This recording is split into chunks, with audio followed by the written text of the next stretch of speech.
Hello, everyone. Welcome to the Scientific Sense podcast, where we explore emerging ideas from science, policy, economics, and technology. My name is Gill Eapen. We talk with world's leading academics and experts about their recent research or general areas of topical interest. Scientific Sense is an unstructured conversation with no agenda or preparation. We cover a wide variety of domains where new discoveries are made and new technologies are developed on a daily basis. We are most interested in how ideas affect society and help educate the world how to pursue a rewarding and enjoyable life rooted in science, logic, and information. We seek knowledge without boundaries and constraints and provide unedited content of conversations with researchers and leaders who love what they do. A companion blog to this podcast can be found at scientificsense.com, and this podcast is available on over a dozen platforms and directly at scientificsense.net. If you have suggestions for topics, guests, and other ideas, please send them to info@scientificsense.com, and I can be reached at gill@eapen.info.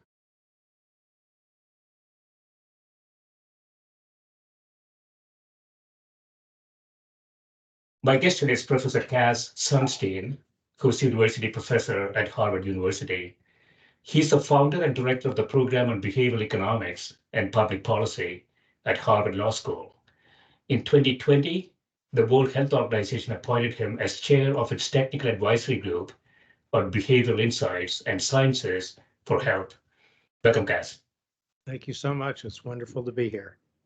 Yeah, thanks for doing this. So you have a book out. It's entitled "Look Again: The Proof of Noticing What Was Always There." As I mentioned, Cass, I skimmed through the book. I really like the concepts there. And you have a quote at the beginning of the book, which I really liked. It's by H.G. Wells, and the quote is, "A thousand things that had seemed unnatural and repulsive speedily became natural and ordinary to me. I suppose everything in existence takes its color from the average hue of our surroundings," which sort of summarizes what you're trying to accomplish in the book. And so before we get to the details of it, Cass, do you want to sort of summarize what the major concepts are in the book? Sure. So there's a lot of work on humanity and psychology and behavioral economics and physiology. But at least in the public domain, the most fundamental feature of all of our species has been widely neglected. And that feature of our species is that we habituate. So let's put in capital letters, or let's put it in the sky, we habituate.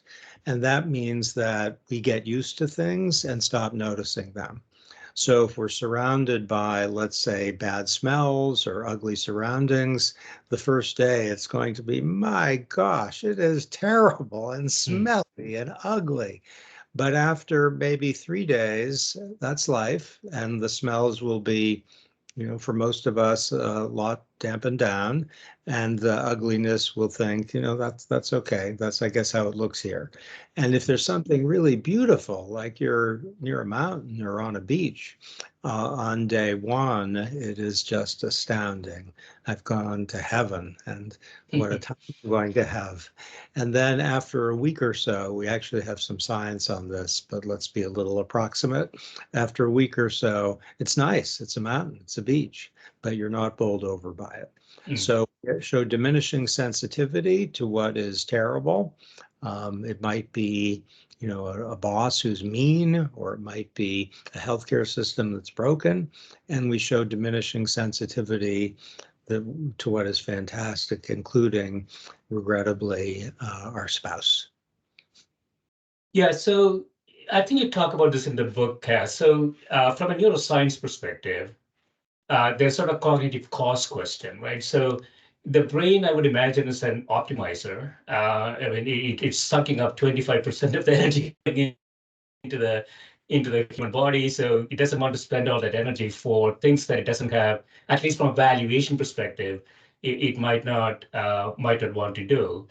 And so anything repeating, if I understand this correctly, Cass, anything repeating, the brain is sort of going to fill in the gaps from previous experiences, right, in some ways? Completely. And so the brain is very attentive to surprise signals. So if you hear a very loud noise, if I just raise my voice suddenly, everyone's brain would be on the alert. What's going on? Is he Mm. upset? Is he trying to make a point? But if I talk in this modulated way, there won't be any particular agitation. I hope there's attention, but not agitation. And it's closely connected what you say, that the brain optimizes. And if you're, in a society where things are relatively safe and there's something that's new and potentially a signal of danger, your brain will be really alert. If it's a smell, if it's a noise, if it's a roar, or if it's a cry for help, the brain will say attention. But if it's the same as it's been, the Mm. brain will be on automatic pilot, even if the way it's been has been relatively not good or relatively good. And this is something we share in common with all other living creatures, including our very distant ancestors who only had one cell. They were the same in that respect. Yeah, it makes sort of physical sense, just purely from an optimization perspective. But it has a downside, right? In some ways, that's part of what you're arguing in the book, right? Yes, so we could have written a book that was a poem, a love poem to habituation, saying that this helps the brain to optimize and it ensures that if things are really not that good, people can get used to them and not be horrified or miserable. So there's a blessing in habituation.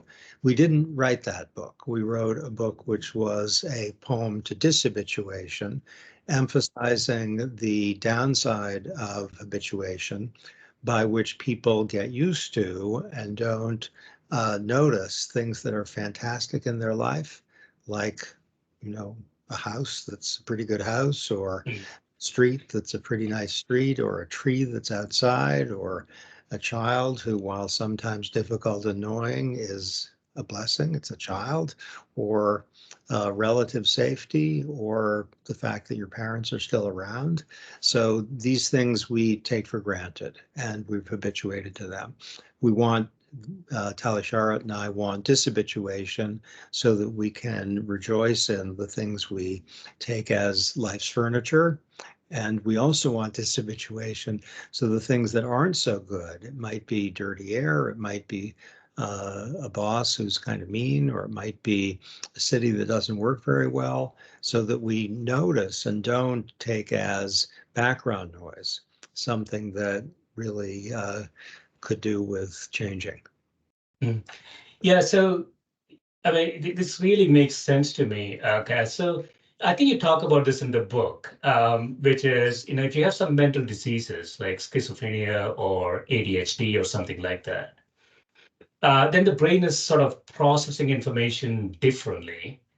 But even without those diseases, there are people who seek change all the time. They just don't like repetitive type stuff. I don't know what percentage of the population those people are, but there are people like that, I think, right? Yes, so let's make two kinds of distinctions. Thank you for this. This is very cool. Some people are exploiters and some people are explorers. And nothing negative is meant by the term, though the Mm. word exploiter isn't that lovely. Exploiter means that the idea of a staycation is a great idea, that the idea of going to a restaurant you know and like is very pleasing, that the notion of doing something very different is a little worrisome. And an exploiter tries to exploit the existing stock of good things in his or her life.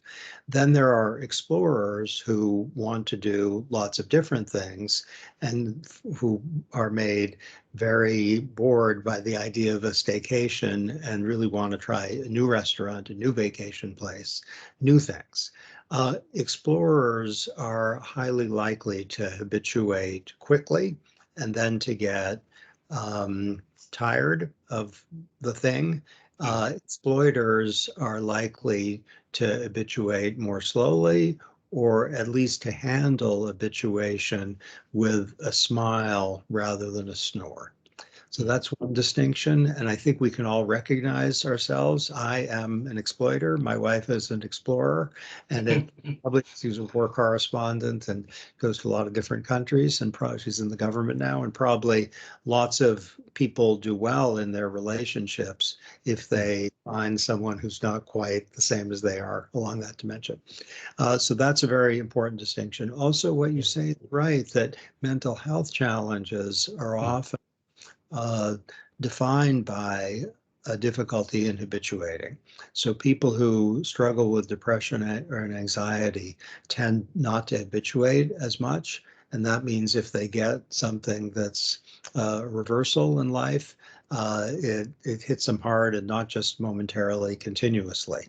Whereas people who don't struggle with depression and and anxiety, they tend to habituate more.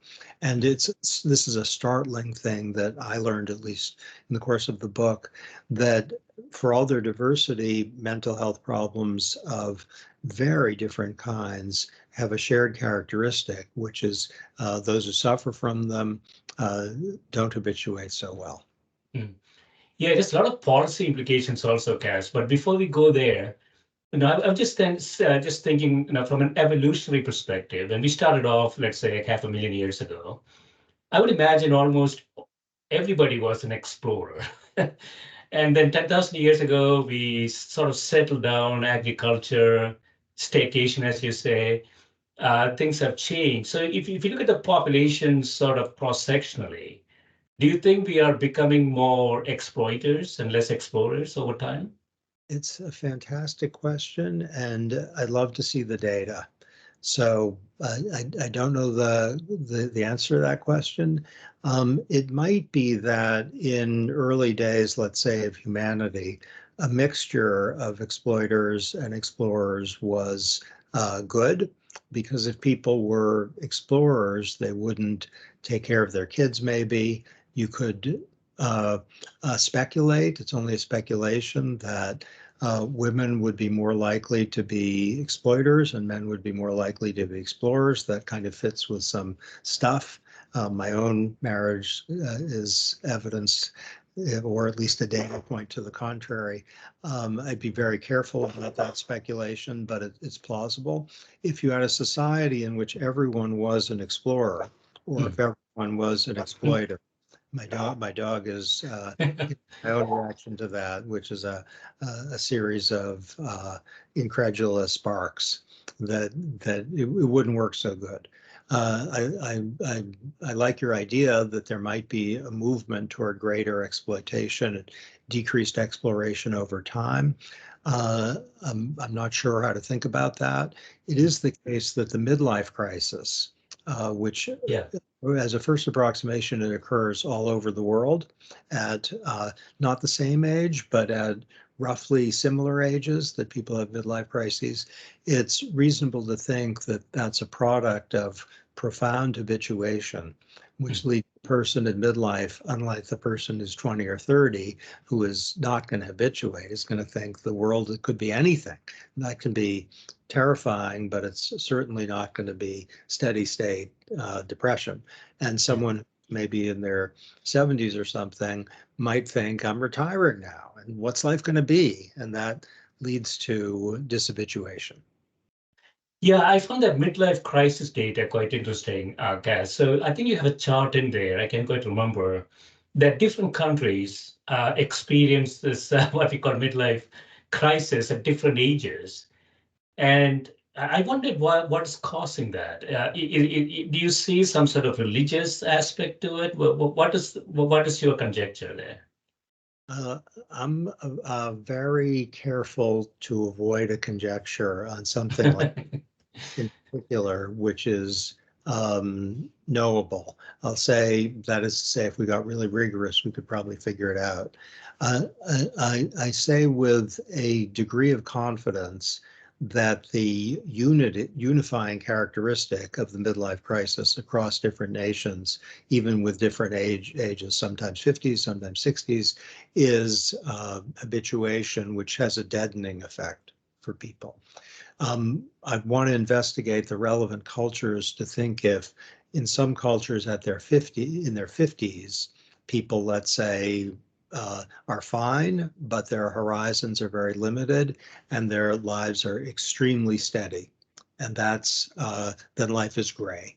And in other countries that happens. So I am, contrary to my inclination, speculating here.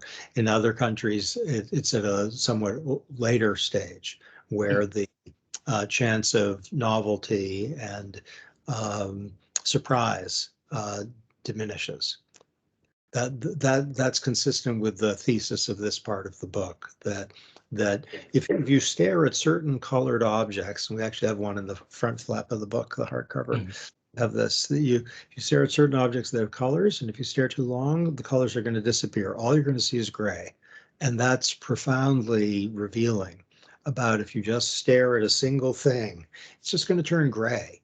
And it might even be your life if you keep staring at it. Mm.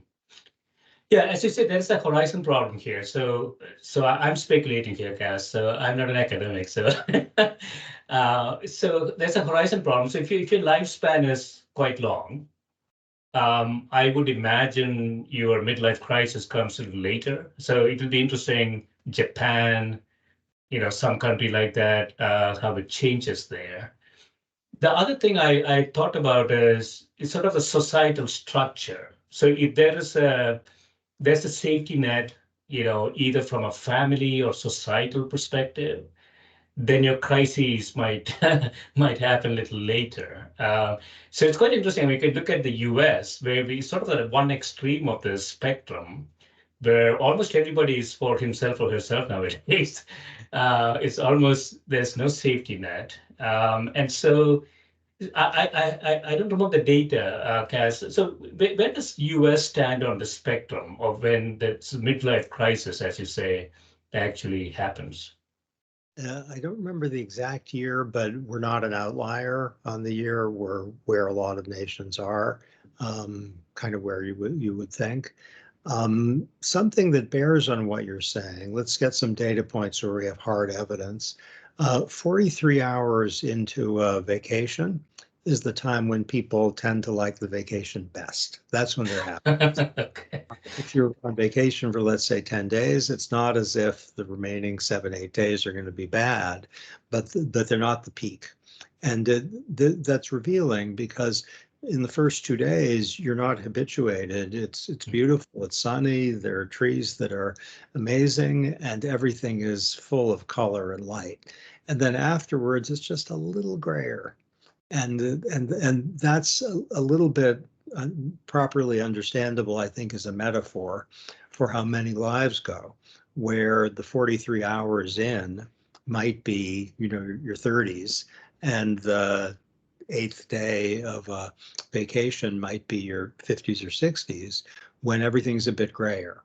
Now, it can be fine if it's gray but nice, but if it's like there's no sense of surprise, then that's deadening to people.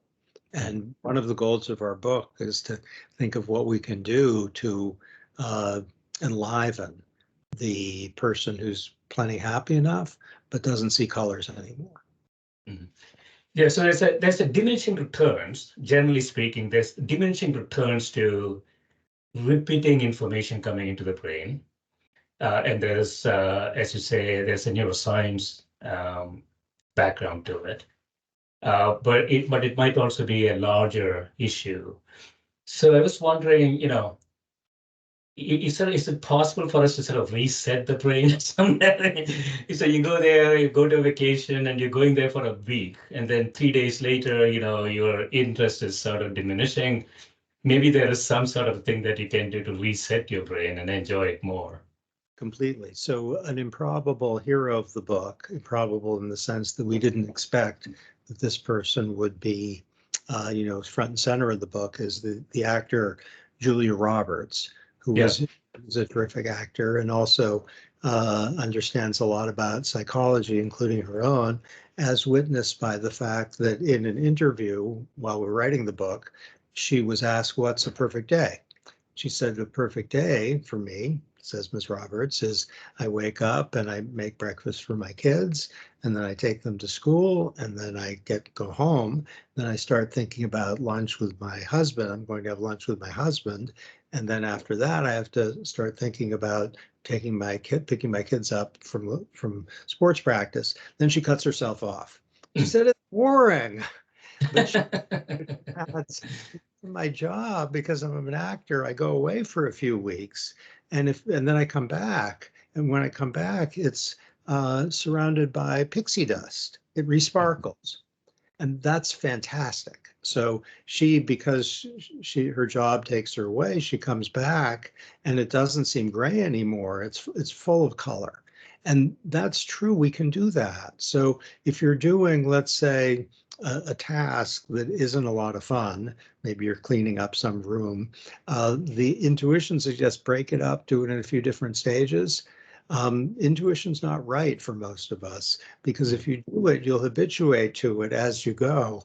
And by, let's say the second hour, it's not a lot of fun, but the unpleasantness is muted, it's gray, it's not a horrible blaring red, and you go through. So if we can enlist habituation and motor through the not good tasks, but for the things that are good, to break them up is a really good idea.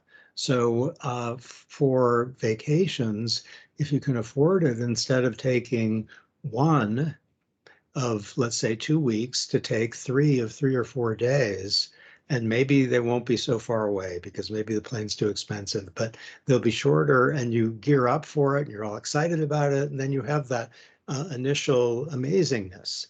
And for in the workplace, some employers are alert to this, and they ask people to rotate into different jobs. Yeah.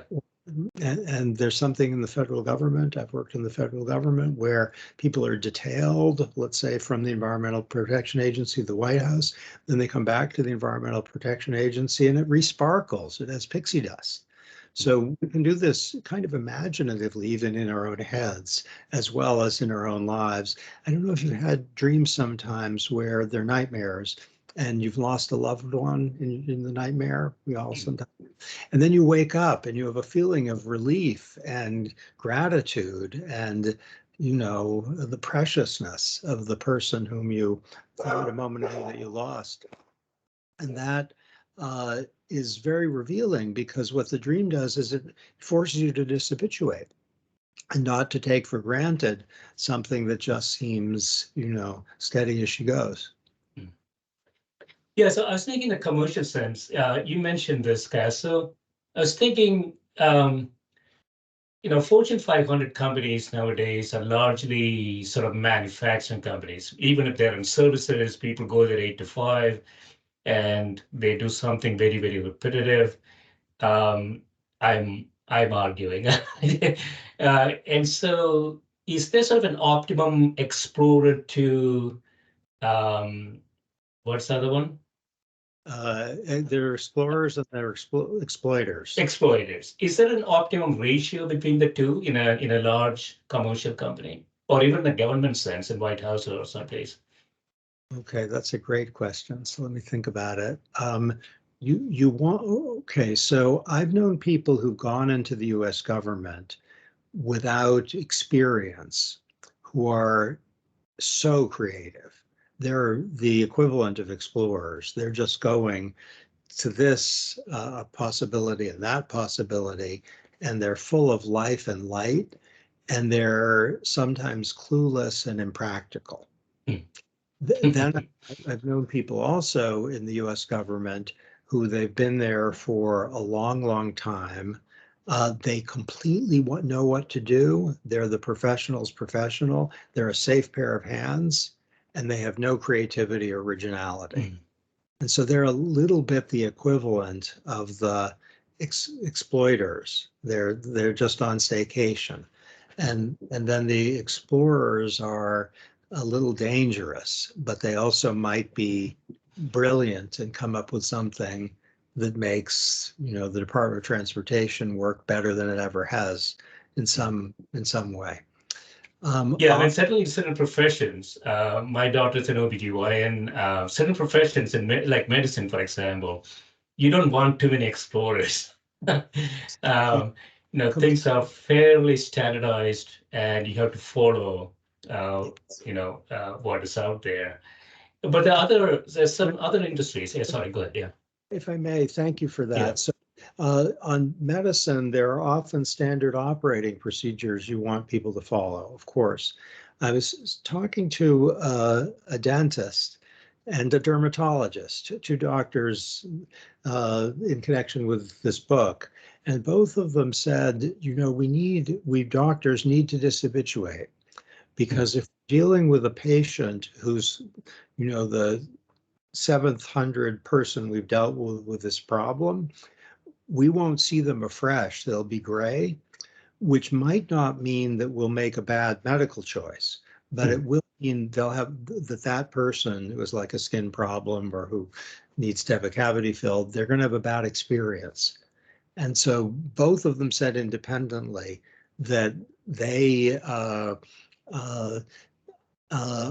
intrigued by the idea of habituation and dishabituation in medicine, and they think doctors need to dishabituate, not to explore, but to see something afresh rather than this is the 10,000th time we've seen this.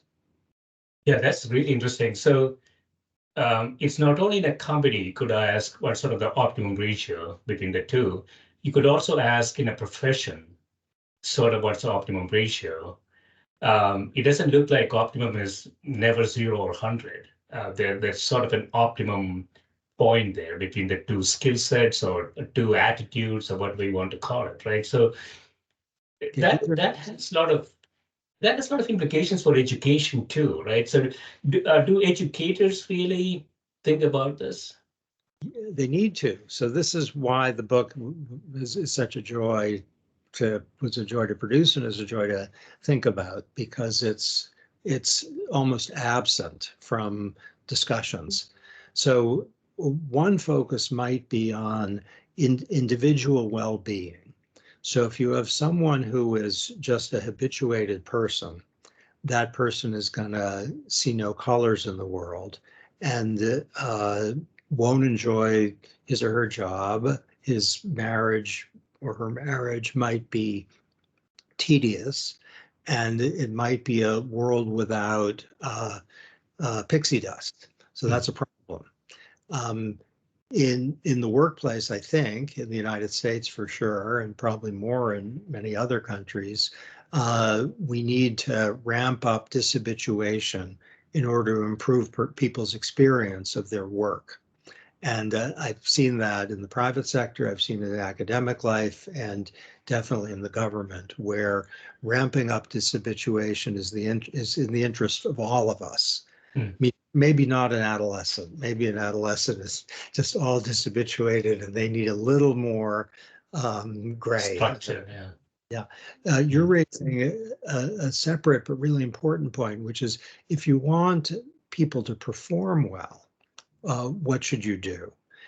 Do you want more in the way of habituation so that people are seeing gray, or do you want them to dishabituate so that the world is full of surprise and color? I think it kind of depends. So one question is whether you want creativity. If people, there's data suggesting if people stand up and walk around a little bit, they're likely to have new ideas. And that's because they're out of their stasis, and the movement has a trigger in the brain that things are different. Don't be an automatic pilot. Innovate. And a hero of the book, in addition to Julia Roberts, is Dick Fosbury, the high jumper, who invented the Fosbury flop. And the Fosbury flop was a completely new way of doing the high jump. And everyone thought at the time that it was ridiculous and strange and doomed. But Fosbury was able to dishabituate. He was not someone who was an experienced high jumper who was stuck in his ways. He was able to see things from the side. And if you think of, actually literally in this case, he jumped sideways. But if you think of the great innovators, I'll give you an example. My collaborator, Richard Thaler, who's, if anyone is the inventor of behavioral economics, it's Dick Thaler. And he's the Dick Fosbury of economics in the sense that he doesn't habituate. It's just not his nature. He's a contrarian. And so if you want advances in high jumping or economics, we have two fields, you need people who are not going to go along the set path. Now, if you have someone who's in some professions, I'm a lawyer myself, and there are some domains of law where you want someone just to be a complete master of the law and to be able to wield it out. And for that person, habituation might be just fine. Yeah, I mean, it's more efficient. So, in some sense, going broad versus going deep in some ways. So the other point that you make in the book, Cass, is this thing about people believing things that they hear over and over again. And this is very relevant as we get into the presidential election cycle here. And so, I'm pretty sure the politicians have figured this out, or their advisors have figured this out. So that there is some sort of a mechanism there that it doesn't matter if what you're saying is true or not.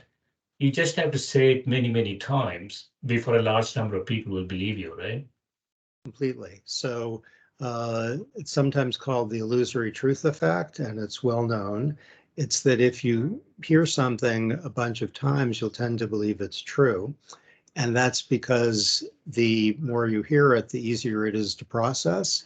And we have a little heuristic in our mind, which is the more familiar it is, the more likely it is to be true. And that's probably not the worst heuristic in the world, that if you're in a society in which people keep telling you, don't stay there because there are lions and tigers, and you think, I guess I shouldn't, the chance that you shouldn't go to that possibly lion and tiger ridden place, that's too high. Stay away. Should I do something about the background noise? Can you hear it? No, it's fine. Okay, give me just 1 sec. I'm going to close the door. I'll be right back.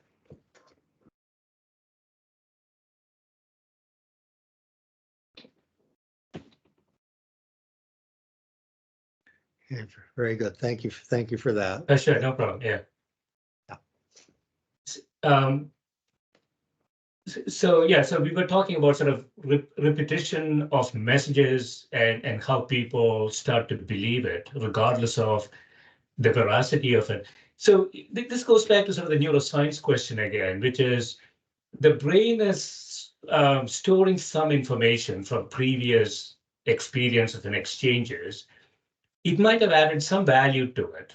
Maybe the first time it hears it, say it's not necessarily true, but I'm going to add between 0 to 100, I'm going to add 5 points to it. And then I hear it again and again and again. Then that value goes up. At some point, brain will say, this has to be true. I mean, I hear it so many times, it has to be true, right? Yeah, it's less, I think, deliberative than that and more automatic than that. That if you hear something 17 times, it's extremely easy to process. And therefore, you believe it's true because it's processed so quickly. And that can be it can be induced experimentally just by telling people something repeatedly and seeing if they end up believing it a week or two later versus telling them the relevant thing once. And it turns out the illusory truth effect, which is the more things are repeated, roughly, the more people tend to believe them, is found among every demographic group. It's found among well-educated, not so well-educated, wealthy, less wealthy, young and old. There's only one group that doesn't show it, and it's people who have some Alzheimer's or something like it, which shouldn't be surprising because they don't remember.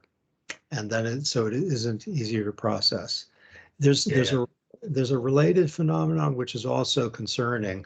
I find these findings extremely engaging as well as concerning. And of course, the ease of processing leads to a belief in truth is like habituation. We don't struggle against it. We're habituated to that apparent fact. If I told you something false, let's say, I'll tell you something false right now. Tom Brady is not the greatest quarterback in the history. Yes, that's clearly false. I'm a little ashamed of myself even for repeating that statement, which is both false and sacrilege in my household. But let's just say Tom Brady is not the greatest quarterback in football. And I told you in real time that it was false. Everyone who hears something like that will, in some part of their brain for a while, think Tom Brady, I guess, isn't the greatest quarterback in the history of football, even though I told you in real time that it was false. So if people say X and say X is not true, in fact, X is false, the brain will associate X with truth just by virtue of the fact that it was said. And this is fluent processing equals neurologically truth. And you have to work pretty hard to end up thinking something that isn't easy to process is false. Yeah, so it's a cognitive cost question again. And you talk about social media in your book, Cass. So, I was thinking, what is the sort of the more sophisticated modern social media? And I was thinking, I don't think this is going to happen. Whenever somebody says something, you state the hypothesis, you state the null hypothesis, you show some data, and you say this is why you reject the null and accept the alternative. Essentially apply scientific process anytime you say something, but then it requires little bit more educated population, right? So do you see any alternative to that, the social media issue that we are currently going through? This is great. Thank you. There's so much to say about social media. So I'll give you just a little bit of data, which is, I think, in some ways very encouraging. Across a large population, people are asked, how much would you demand to give up TikTok or Instagram? People say real money. I'm not going to give up use of the real money. But then they're asked, how much would you have to be paid to give up the use of TikTok and Instagram, contingent on everyone else giving up it also? That is, if everyone else give it up also, then how much would you demand? And a lot of people in response to that question say, oh, in that case, I'd pay you.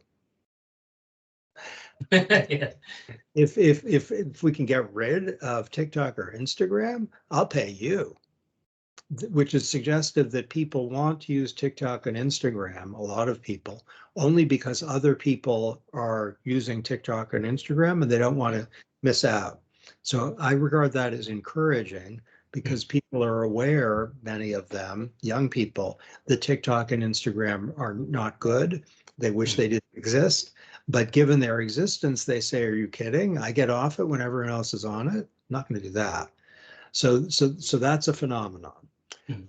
There's also the problem of misinformation transmitted on social media.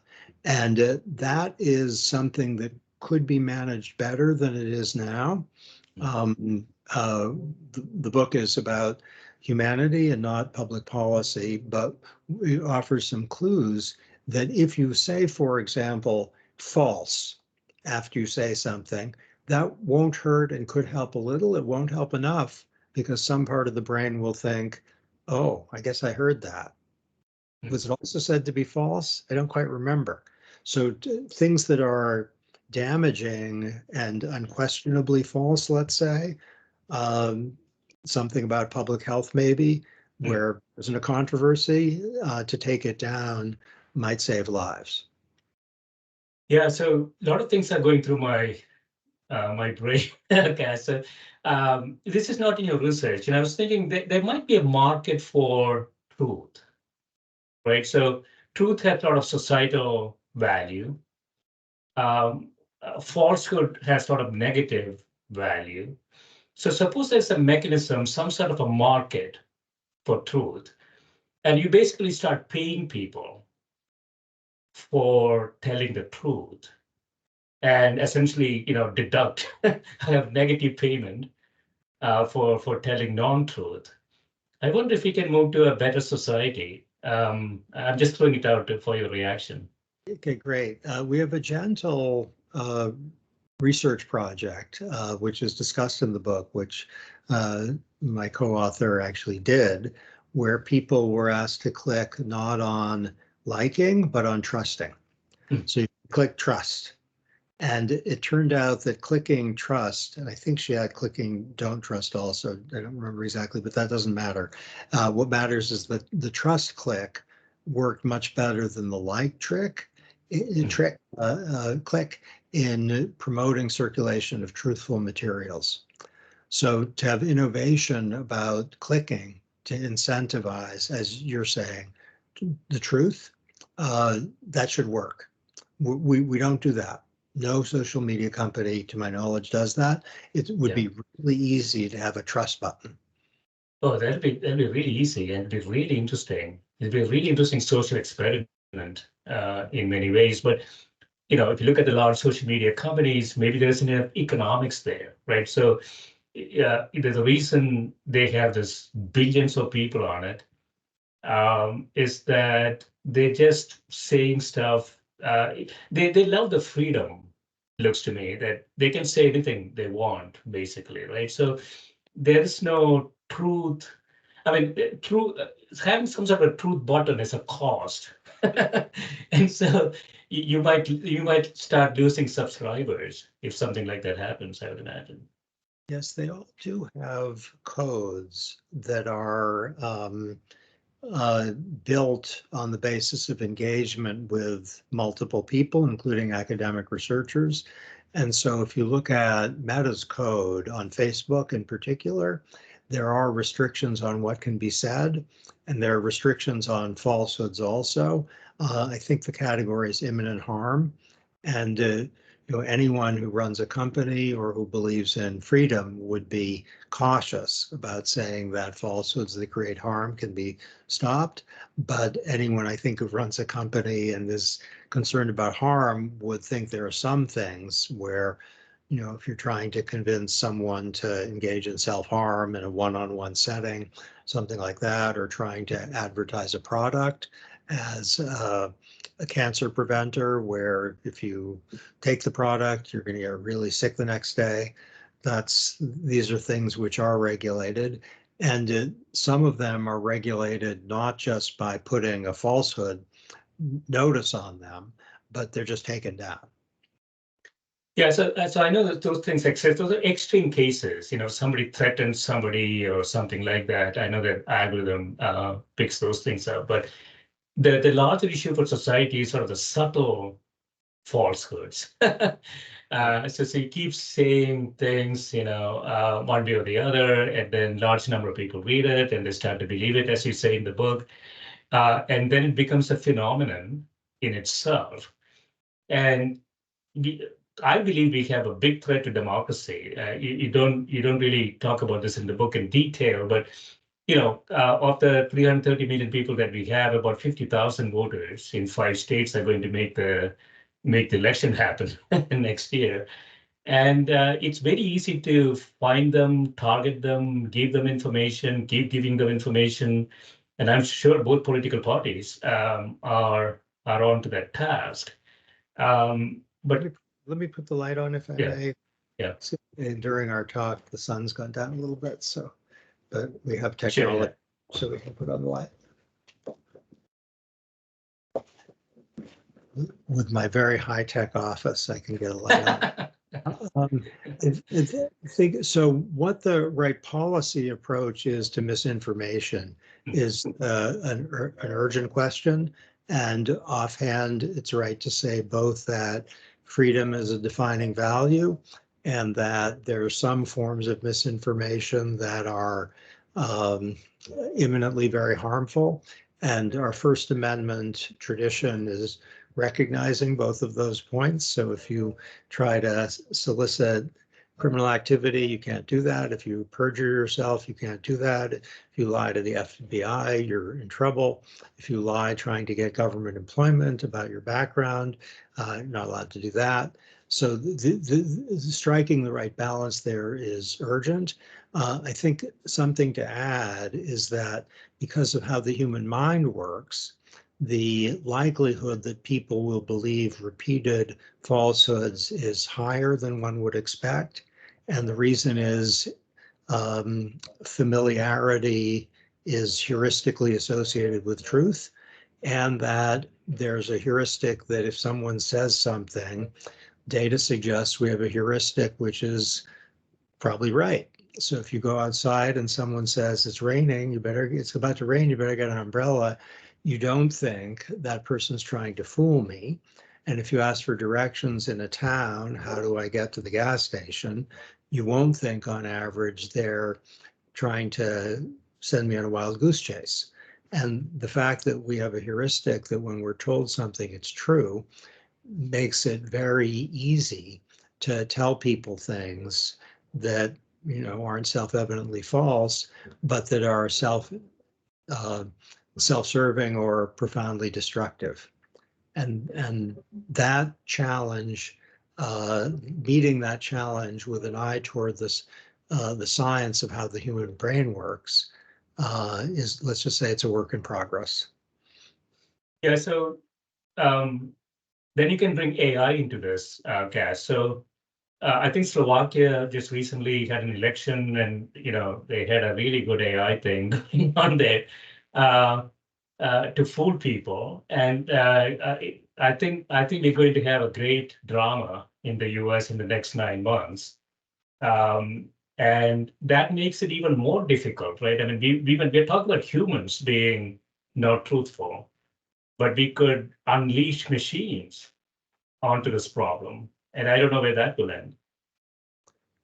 Yes, and exactly how to handle that is a really deep question. A lot of people are thinking about it. The only thing I'd emphasize is that to try to handle it without an understanding of habituation is essentially impossible. That if the human brain gets a surprise signal, it's on the alert. And if the human being doesn't get a surprise signal, it's steady as she goes. And it may be that there's no surprise signal when you hear something that's very dangerous to your own well-being. And that's a problem. Yeah, so the surprise signal. I mean, I'm just thinking aloud here, Cass. I haven't really thought through this. So the surprise aspect of the signal should have some correlation to truth or falsehood, right? Or is that too much of a stretch? Well, let me give you a little very specific data on this that we have. My co-author got a bunch of people in an experiment in which the people were told this is something where you can make some money if you cooperate with your teammate. So it's a game of cooperation. You cooperate, you make money. And then one team member is told, actually, you can make more money if you lie. If you lie to your teammate, you'll make more money. And here's what, and so the question is, what would happen to the people who are incentivized to lie? They lied, they made more money, and they lied to a stranger who wasn't lying to their best friend, but they did lie. The intriguing part is when they first lied, the amygdala in their brain was on fire. The amygdala, which let's say roughly is associated with certain kinds of strong emotions, they were lying and their brain was rebelling, telling them, no. Don't do it. Yeah. Second lie, it was telling them a quieter no, no. Then the third lie, the amygdala was quieter still. And by the end of the day, the amygdala was completely inactive. As people were lying, they were habituated, desensitized to their own lying. And this happened among a large number of people In the experiment, large, not like 1,000, but large, like not 2. And that's suggestive that if people engage in immoral conduct, their own initial reaction for most of us will be profound agitation in the brain, but there will be desensitization, and that's classic habituation. I had a friend a number of years ago who cheated on his taxes, and every time he would tell me this around April, I would be shocked. I'd be appalled. He'd just talk about it as if it was normal. And he wasn't, to my knowledge, a cheat in other aspects of life. Tax cheating was for him like these people in the experiment. He'd done it so many times, he wasn't even embarrassed about it. Whereas in my little culture, among my peer group, cheating on your taxes is really taboo, and the amygdala is on fire. But this is a point that if you lie a lot, you will be desensitized to your own lying. I think it's a good inference that if you're surrounded by lies also, you will desensitize to the lying. That if your boss lies a lot, or if your friend lies a lot, or if your government lies a lot, or if your government is corrupt, you will desensitize to it. Just like Julia Roberts didn't desensitize to her family because she went away. Yeah. Yeah. I mean, so this explains, I mean, we have a lot of politicians nowadays who apparently lie a lot. And it might be that they don't really understand anymore. I mean, there's no mechanism in their brain that is telling them this is probably not a good thing to do. That part is sleeping. And so for them, this is actually normal behavior. I mean, they're asking, what's wrong with what I'm doing? I mean, if I'm surrounded by those types of people too, as you say, then I am more desensitized into the issue. Yeah, so it's very problematic from a political perspective, I would say. Completely. So on vacation, when people are asked what they like best, what was the best part, it's the first. The word "the first" appears a lot.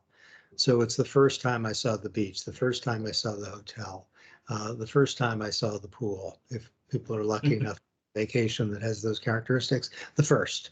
And it's because the first is, it's blue and green and red. It's unbelievable. And then the second is very, very nice.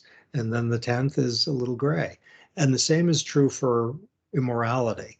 So if you have someone in business, let's say, or politics who lies, it's a reasonable hunch to say the first time they did, they were, ashamed of themselves.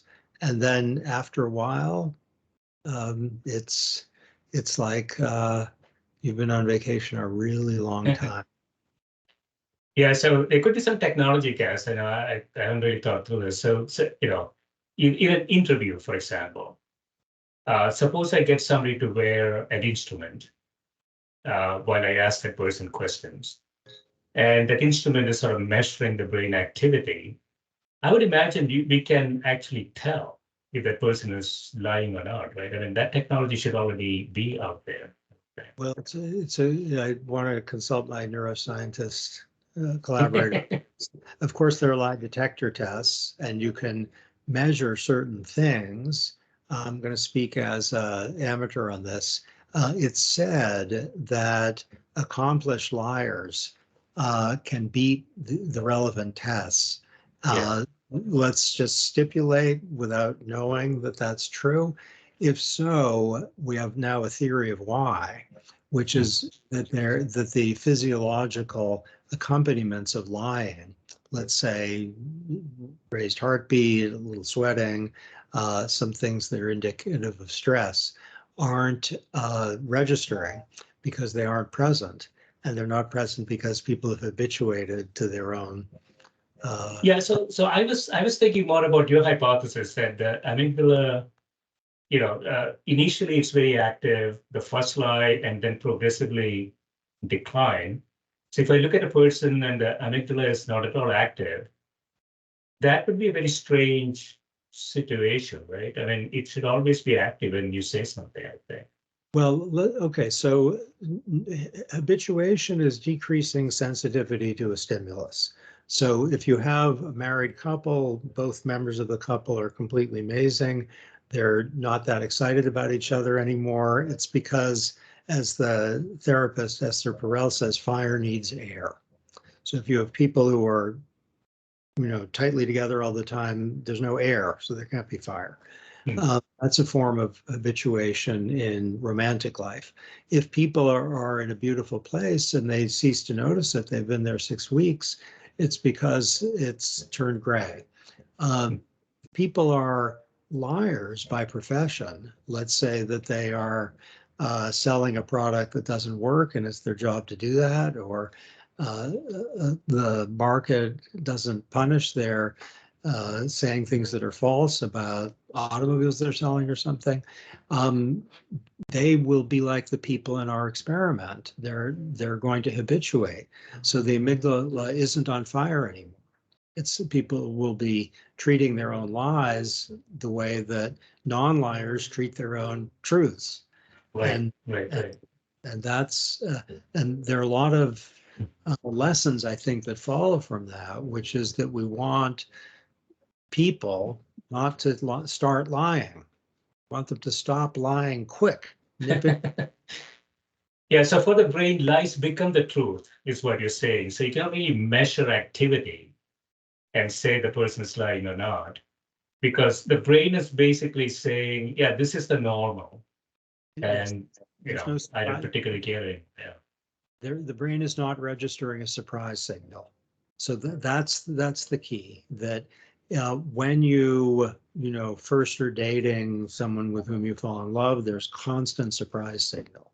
When you start a new job that you like, oh my gosh, surprise signal. If you lie, let's say because you've been incentivized to, or the situation calls for it, you think, surprise signal, I lied. If you've done it 100 times, it's not as if you don't know that it's a lie, but the fact that it's a lie is no longer exciting to you. Yeah, I wondered, Cass, and I have no data on this. At some point, the person would start to think it's not a lie because you have no feedback mechanism in the brain. So go out there and say, something, and the brain will say, yeah, that's fine. I mean, that looks like what you said before. And My speculation is that the brain, the prefrontal cortex, will know it's a lie, but the amygdala will be uninterested in that fact. So this is what we call casual empiricism, which is to say anecdotes. My friend, the tax cheat, he knew he was a tax cheat. He didn't not know that. It just didn't bother him. So in conclusion, do you want to leave a thought? I think we talked about a lot of different things. The ideas appear very, very interesting. I'm interested in sort of the policy implications here, Cass. Do you see any sort of things that we can do to make? I mean, we talked about social media, which is a big issue. We talked about politics, which is becoming a bigger issue. So do you have some policy ideas you want to lead? Workplace policies that if there's any idea to retain, it's resparkling, that in one's job, there are probably fantastic things that one doesn't notice, just as is one at one's home. So to take a break, even an imaginative break even, and to ask what it would be like if I started this very activity today, how lucky would I feel? That's an inroad to the world of dishabituation. Taking a break is quite important. I think, I mean, for half a billion years, human Homo sapiens didn't have the luxury of taking a break. But now we may have, at least some of us may have luxury. Yeah. And but taking a break could sort of reset you. Yes, and it's not to rest. This is a dishabituating rest rather than a sleeping rest. It could be, something that you take a day away from your work because you get a day off, and then you come back and you see, whoa. Or you take a day off and go away from your home and, stay away from your spouse, and then you come back and you think, gosh, am I lucky? Excellent. Yeah. Really enjoyed this, guys. Thanks for coming. Great pleasure. Thank you. Thanks for doing it. Yeah, bye.